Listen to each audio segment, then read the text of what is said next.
Chain snatchers బెంబెలెత్తిస్తున్నారు. దానికి సంబంధించిన breaking news చూస్తున్నాం. చైతన్యపురిలో ఒక మహిళ మెడలోంచి చైన్ స్నాచర్ గొలుసెత్తుకుపోయాడు. ఒంటరిగా వెళ్లాలంటేనే మహిళలు గడగడలాడిపోతున్నారు. హైదరాబాద్ చైతన్యపురిలో జరిగింది చైన్ స్నాచింగ్. ఈ చైన్ స్నాచింగ్ చూస్తే మహిళలకు రోడ్డుపై భద్రత ఏ మేరకుందో తెలుస్తోంది. హైదరాబాద్లోని చైతన్యపురిలో చైన్ స్నాచింగ్ జరిగింది. మహిళ మెడలోంచి మంగళసూత్రం లాక్కు వెళ్లాడు ఒక దుండగుడు.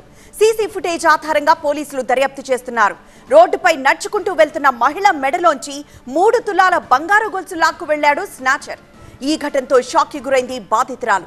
పోలీసులకు ఫిర్యాదు చేయడంతో స్పాట్ కి చేరుకుని సీసీ ఫుటేజ్ ఆధారంగా దర్యాప్తు చేస్తున్నారు. చైన్ స్నాచింగ్ కి సంబంధించిన సీసీ ఫుటేజ్ ని మనం చూస్తున్నాం. మహిళ మెడలోంచి మంగళసూత్రం లాక్కు వెళ్లిపోయాడు ఒక దుండగుడు. బైక్ పై వచ్చిన వ్యక్తి అటుగా వెళ్తున్న ఆ మహిళ మెడలోంచి మంగళసూత్రాన్ని లాక్కు వెళ్లిపోయాడు.